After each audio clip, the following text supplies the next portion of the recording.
Écoutez-moi, soyons honnêtes. Le plus grand combat qui est dans votre vie actuellement, c'est pas les démons qui vous oppressent. C'est pas votre santé.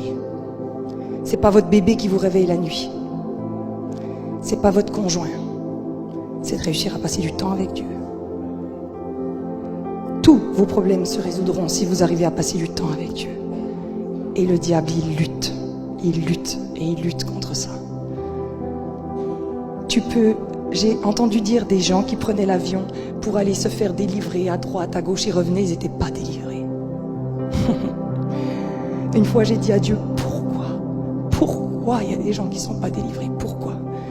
Et il m'a dit, Johanna, c'est ma grâce dans leur vie. Je lui ai dit, non, ils ne sont pas bien, Seigneur, c'est pas vrai, c'est pas ta grâce. Il m'a dit, si, Johanna, parce que si je les libère, ils vont repartir comme avant, parce que le cœur n'est pas changé.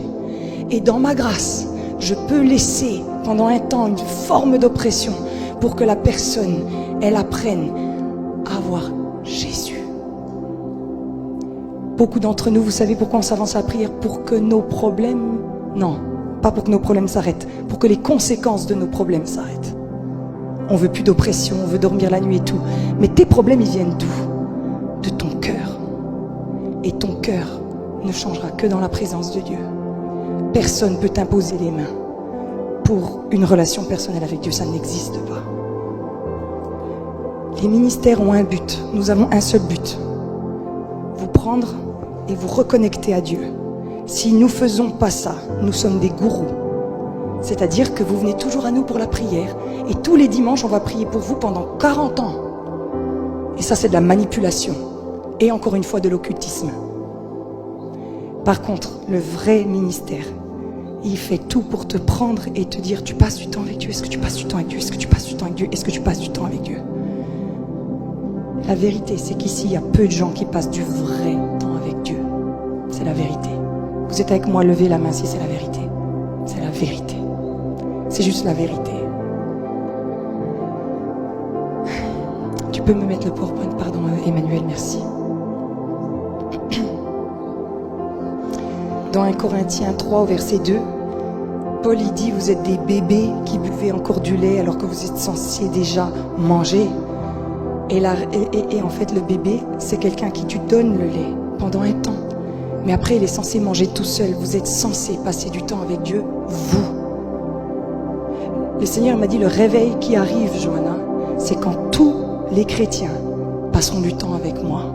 Et là tu verras. C'est comme si une flamme un peu partout et ça va faire un brasier. Par contre, il se peut que Dieu retienne un peu sa main parce Dieu, il craint. Ah, regardez-le, regardez. Jésus, il faisait plein de miracles. La foule l'a suivi pour les miracles. Quand il y a eu la croix, il n'y avait plus personne. C'est comme ça. La nature humaine, elle est pourrie, de chez pourrie. Ah, quand il y a des miracles, on va tous vers Jésus. Quand il te donne un travail, tu vas vers Jésus. Quand il te libère, tu vas vers Jésus. Quand il te guérit de l'eczéma, tu vas vers Jésus. Quand tu es stérile après t'as ton bébé, tu vas vers Jésus. Hein, facile. Mais quand il faut se lever la nuit et intercéder pendant 2 heures, t'es où? Quand il faut jeûner, t'es où? Quand il faut lire la Bible, t'es où? Ouais, mais Johanna, je ne le comprends pas, le livre. Et alors? On t'a pas demandé de le comprendre, on t'a demandé de le lire. L'Esprit de Dieu fera le job après. Tu sais ce qu'il faut faire des fois? Il faut lire, et lire, et lire, et lire, et lire, et lire, et lire, jusqu'à ce que... Vous savez quoi? On fait pitié. On annonce un Jésus avec qui on n'a pas de relation. C'est incroyable ça. On est des chrétiens. Le christianisme a été construit autour d'une chose, une relation entre Dieu et les hommes. Quand Dieu a créé l'homme, il a une relation avec lui dans le jardin. Dès le début, c'était que ça le christianisme. Le christianisme, c'est pas des miracles, c'est pas des guérisons, c'est pas du wouhou, c'est une relation personnelle avec Dieu. Et de la relation personnelle avec Dieu coulent les miracles, coulent les guérisons et coule le wouhou. Mais si on fait les choses à l'envers, vous verrez, il suffira un tout petit peu de persécution et nos églises vont se vider. On ne tiendra pas. Parce que la relation avec Dieu, elle te branche à la source